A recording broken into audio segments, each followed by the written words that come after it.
much for joining us.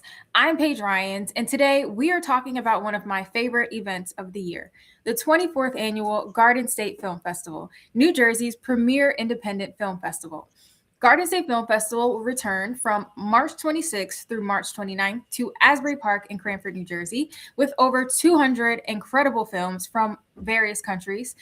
They will be screened across 9 different venues throughout Asbury Park and Cranford, New Jersey. It's 4 fun-filled, awesome days packed with independent films, feature films, documentaries, short films, you name it. Tickets are available now at gsff.org/tickets, and there will also be tickets available at the door while supplies last. And now, let's dive in and meet today's filmmakers. So today, I am here with the creators of The Henchman. We have with us producer Ariel Murphy and director-writer Mike Sarasano. Ariel and Mike, welcome. Hello. Thank you. Hi.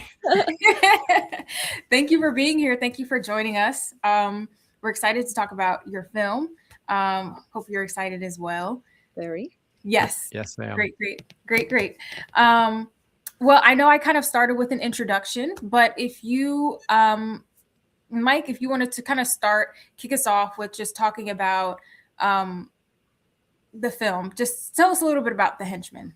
Sure. It's a comedy played pretty straight as a drama, or it's a drama masquerading as a comedy. I'm not sure, but it is about a henchman in Gotham City who comes home late one night to his ever disappointed wife, who he's been lying to and saying that he's gone straight and quit henching.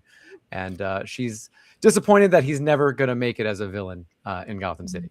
So it's a 5-minute short film. It's really a relationship drama. We wanted to play it as a serious breakup, but nothing that they're talking about you can take seriously. Yeah.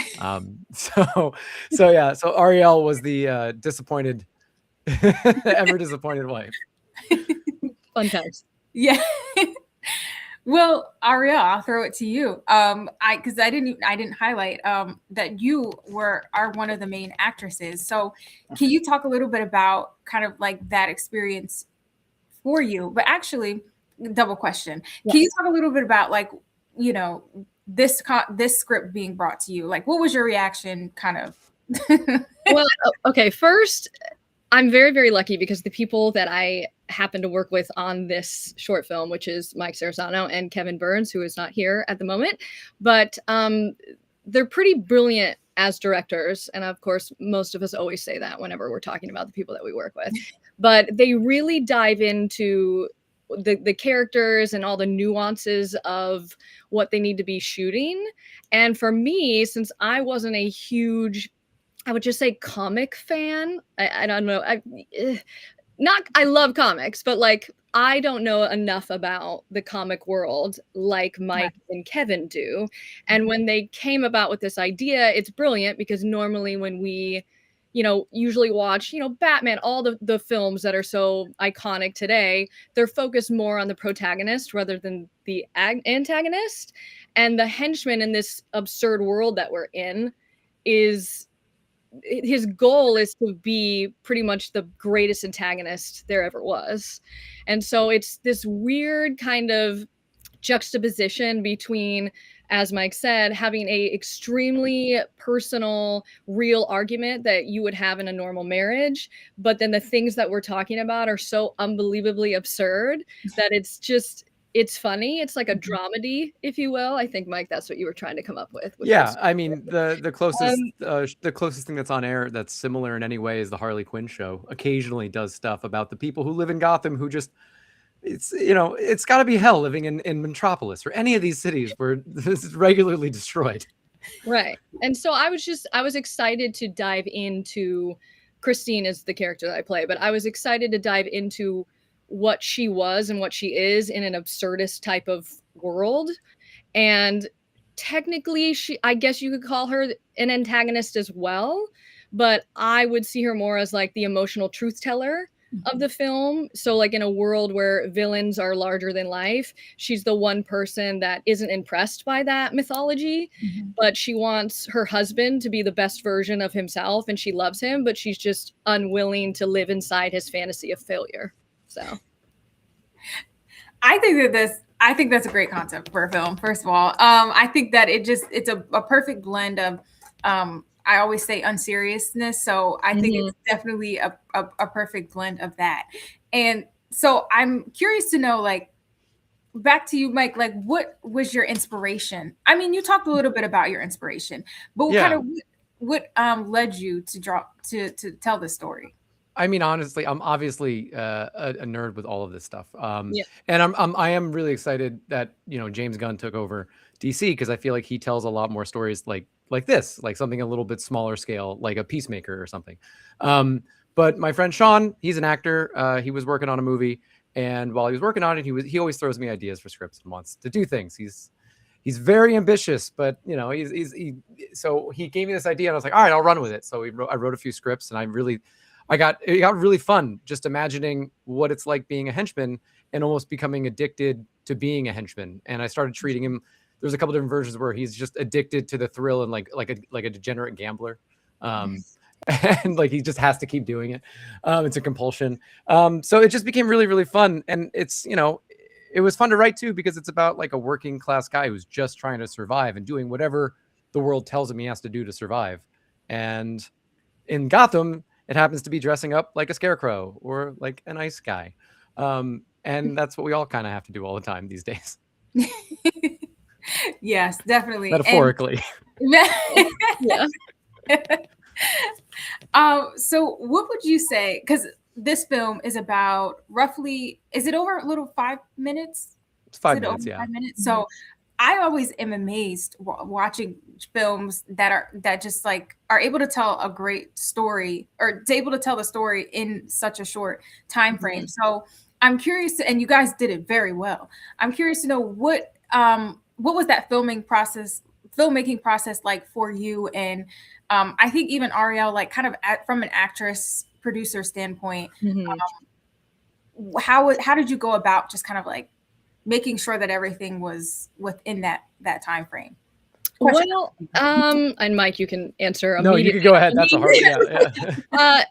Obviously, as a producer and an actress, I have to wear both hats. So it's good and it's bad sometimes, but wearing both hats makes me very protective of the story. And as an actor, I wanted to have emotional specificity.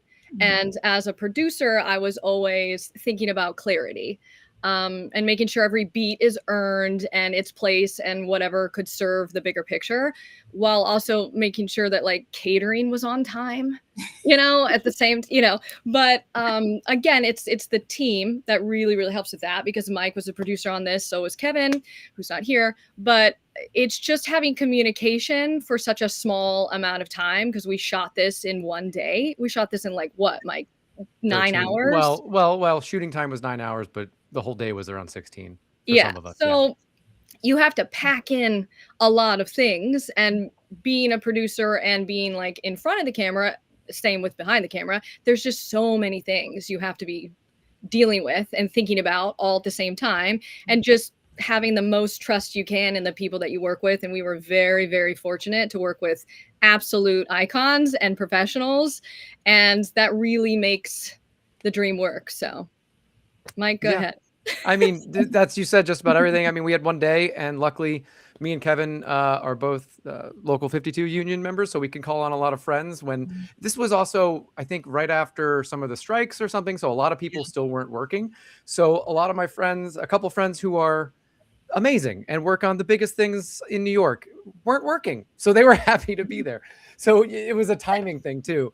And being me and Kevin really wrote it together, but like being writer and director, when something's not working, we would just cut it. We might have had like a 7 or 8 page script, and that script got cut and changed on the fly. And then I edited it, and it went from a 6.5 minute film to a 5 minute film, and it was better for it. So, I came up in doing a lot of corporate work where they want to do like 10 hours worth of work in 3 hours. So it's like, it's the same thing all the time. It's trying to squeeze water from a stone. Yeah. Well, I think you did a great job. So, do you have a like favorite part of like this process? A question for both of you. Like, was there, just like a fun part, or maybe I'll say, did you learn anything about yourself, Mike as a director, writer, and then Ariel as like an actress, producer through this process? Ariel, you go first if you can. What did I learn? Well, let's see. I think with each project that you take, no matter what your title is, what your job is within each project, there's going to be a learning curve no matter how long you've been doing it, because you're always being hit with some new problem or new entity of something added or taken away. It also depends on like where you're shooting. We needed specifically a very rundown, not great apartment, and we were very lucky to find one. But because of that, we have to basically live in that situation for a long time. And so I guess it just depends on learning curve. Let's see. Time is never enough.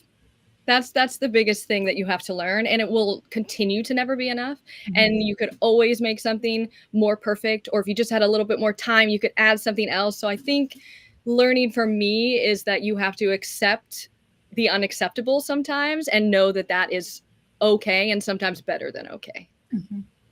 Yeah, and then for me, I think it's also time, but at the same time, it's time management. The next film that me and Ariel did together, we shot 2 days, which should have taken 4 or 5, and the days were expected to be 16 hours, and they were 11 because of the things I learned on Henchman in terms of Henchman had a whole shot list and everything, and mostly went out the window because of elements outside of our control.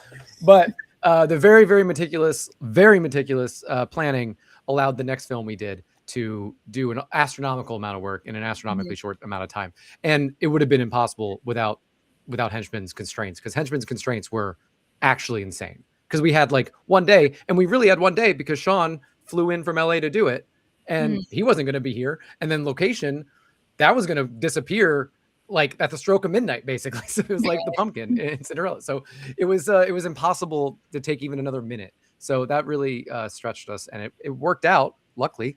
But from here on out, it's always going to be better than that. Yeah. Yeah. I always say that, like, I think with in life in general, but also just in like filmmaking, it's constant pivoting. Like, you always have to kind of learn how to pivot, because you never, there's always kind of something that you kind of learn, like you said, like you learn something that you take with to your next project. And whether that's time, whether that's calling catering 30 minutes earlier or something like that. It's always the catering. It's always the catering. I definitely think like that's kind of, it's just second nature. It becomes second nature, where you just kind of learn. And even you said what should have taken 2 days took 1. Like, I think that just kind of speaks to how your individual, how you can learn how you can manage things, how you can maneuver those pivots and everything like that. And it definitely helps having a great team. And it seems like that's what you had, a really sharp team. It's also working with your friends too, because you can trust them. There's certain people, even if they're amazing and you're working with them for the first time, it's not going to be the same as if you were working with someone who you've worked with 3 to 4. It's just not. It's impossible. They can read your mind. Like Ariel, when I'm directing her, I can tell her one thing, and the next take is the thing, because we've known each other for a long time. So working with your friends gets past so much of the things that people run into. Yeah, super necessary and very valuable. And that's why Chris Nolan uses the same person every time. Yeah. Okay. Put me in anything you want all the time. But it's very valuable. And I think sometimes people take that for granted when they, you don't always want to see the same actors all the time, in things. But at the same time, there's a reason why it's done a lot, because there's just that innate trust where sometimes you don't even have to use words. It's just like an eye contact situation. And because we've worked so many years together on so many different projects with different problems or good things coming, we just know how to navigate that really well. Yeah, work with your friends always. Yeah. That's a good audience takeaway, is work with your friends. I think it helps. Yeah. Along those same lines, do we like should we expect like a future project with you guys? I'm sure probably maybe it's too soon to tell, but Oh, it's never too soon, Paige. It's never too soon. Never too soon. Never too soon. Ariel, do you want to say the one thing that I've been writing that you like? We have. We're not going to give too much away. Yeah, don't give too much. But we. Well, okay. First of all, let me just say we have 2 films right now in the festival circuit. So like we did work on something right after The Henchman, which is doing very well. Blessed be to the fruit of God. Whatever.